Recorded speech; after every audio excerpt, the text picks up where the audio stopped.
You ever wonder why some of our brightest stars, the one who uplifted, educated, and electrified us, mysteriously disappeared, lost momentum, or died under strange circumstances?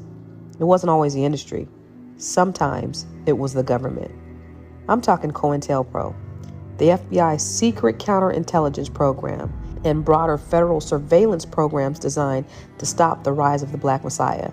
Remember, J. Edgar Hoover said the biggest threat to America was Negro unity. They wanted to silence movements that could unify and liberate Black people. But here's what they didn't count on. We don't die, we multiply. So today, we are going to spotlight 20 Black artists and creatives the government surveilled and why. Let's get into it. Aretha Franklin, the Queen of Soul, was under FBI surveillance for over 40 years. Why? Because she performed at a civil rights event, supported Angela Davis, and was connected with Dr. King. They said her influence was subversive. We say it was sacred. Number 2, Nina Simone. Sis said Mississippi goddamn and shook the whole system. Nina's art was unapologetically Black and political, so the FBI tracked her movements, monitored her lyrics, and tried to label her unstable. But what they call rage, we call righteous anger. Number 3, Harry Belafonte, a friend of Dr. King, a funder of the movement, and a truth teller with a mic. The FBI kept tabs on him for decades. Why? Because he was Black, bold, and had a bigger platform than the president in many parts of the world. Number 4, Marvin Gaye. What's Going On wasn't just a song. It was a war cry. And Marvin's shift from love songs to liberation lyrics led him square in COINTELPRO's sights. Number 5, Eartha Kitt. After speaking out against the Vietnam War, in the White House no less, she was blackballed. The CIA called her unstable, but we know she was just the unbought and unbothered. Number 6, Paul Robeson, one of the earliest victims of government suppression. He spoke out against colonialism and racism, and they revoked his passport, they sabotaged his career, and watched him like a hawk. Why? Because he was internationally loved and politically dangerous. Number 7, Tupac Shakur. His mama was a Panther. He was raised in the revolution. Pac's art wasn't just music. It was militant motivation, so the FBI had eyes on him from day one. Number 8, Josephine Baker. They called her a spy. We called her a freedom fighter in feathers. The U.S. government watched her for decades because of her ties to Black liberation and international activism. Number 9, Gil Scott-Heron. The revolution will not be televised, and they didn't want it broadcast either. His poetry was power, and his music called out injustice, so the feds tracked his every move. Number 10, James Baldwin. He told America about himself and didn't blink. The FBI kept an 1,800-page file on him. Why? Because truth makes oppressors uncomfortable, and Baldwin was the truth. Number 11, Billie Holiday. Strange Fruit was too much for the FBI and the Federal Bureau of Narcotics. They criminalized her addiction instead of addressing the lynchings she sang out about. Number 12, Jimi Hendrix. Rock, God, Black excellence, and yeah, they watched him too. His global platform, anti-war stance, and alignment with Black pride made him a target.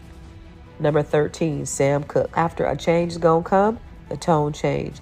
He began organizing Black artists for economic independence, and then suddenly he was gone. Suspicious? You decide. Number 14, Dick Gregory. Comedian, activist, disruptor.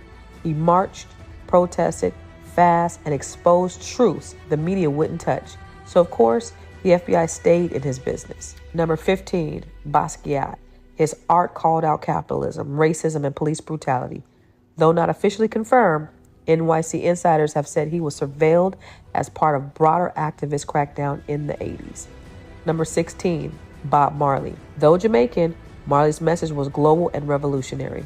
The CIA monitored him, and many believe attempts on his life were politically motivated. Number 17, Michael Jackson. The bigger he got, the more conscious he became. When he dropped They Don't Care About Us, the backlash was real. FBI files show investigations into his life beyond the headline. Number 18, Muhammad Ali. Not a singer, but a performer of principle. Refused the draft, stood for his people, and shook the world. The FBI followed his every move. Number 19, Richard Wright, author of Native Son and Black Boy.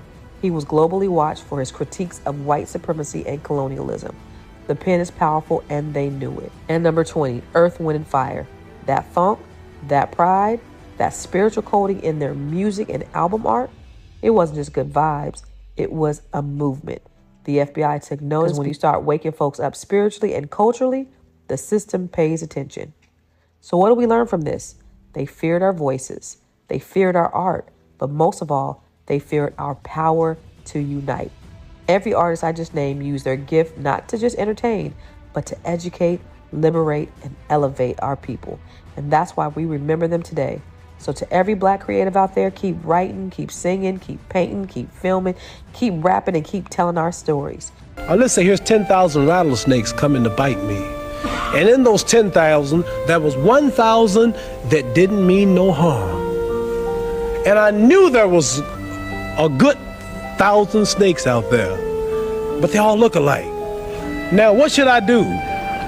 Should I keep the door open and let the 10,000 in, hoping that the 1,000 will unite and save me and one bite will kill me?